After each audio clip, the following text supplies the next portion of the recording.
Shalom, shalom, shalom, Israel. Brother Amos with the Watchman for Israel. First and foremost, as we always do, we're going to give all praises, honor, and glory unto Yahweh, Bahashem, Yahweh Shai, to the brothers pushing this truth and strong sincerity, laboring on the highways and byways, making their body a living sacrifice, doing all they can for the hopeful elect and for the nation of Israel. I want to give you all a strong shalom. To the sisters holding it down in the household, reverencing their husbands, being the teacher of good things, to the younger women, and to the children. I want to compel y'all to continue in the works and give y'all a strong shalom. And to the men and women forsaking this world, coming back to serve our God, Yahweh Shem Shai. I want to compel y'all to be at the Church of Berea, to search the scriptures daily and diligently to see if the words that be spoken to you are true or not, right? Let the words of the Lord be true, and every man a liar. So if it's not thus saith the Lord, right, cast it behind you and seek unto men who teach thus saith the Lord and use precepts, right? So this goes into, well, this cold cut goes into doing the work willingly, right? Doing the work willingly, right? A lot of people look at this truth as a chore, going to camp as a chore, keeping the commandments as a chore. But we do this willingly. We do this to receive the reward, right? We do this to be delivered out of Babylon the Great, the UK, parts of Africa, parts of China, wherever we were scattered in the slave trade. That's why we do this, right? So this is 1 Corinthians 9. 1 Corinthians 9 and 15. But I have not used any of these rights. I'm not writing this in the hope that you would do such things for me, for I would rather die than allow anyone to deprive me of this boast.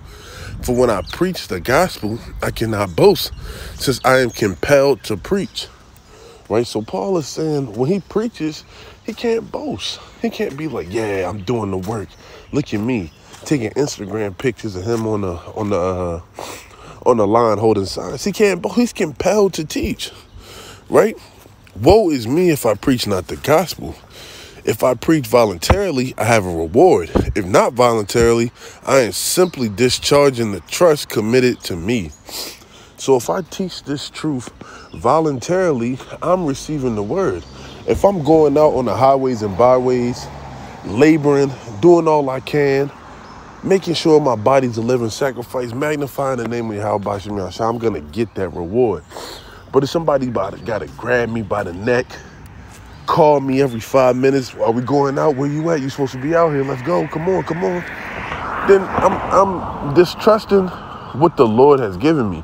I'm putting the Lord to an open shame because he gave me understanding to help magnify his name.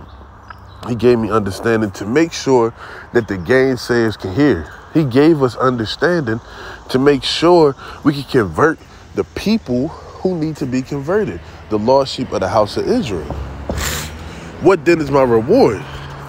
Just this, that in preaching the gospel, I may offer it free of charge, and so not make full use of my rights as a preacher of the gospel. So why not make full proof of your rights? If you're eloquent with your speech, if you got a good memory, if you know how to answer every man according to his question, you need to go out there and magnify the name of the Lord, right? Oh, man, I had NIV on, Salakia. Right, let's go to KJV. Excuse me. I didn't even realize.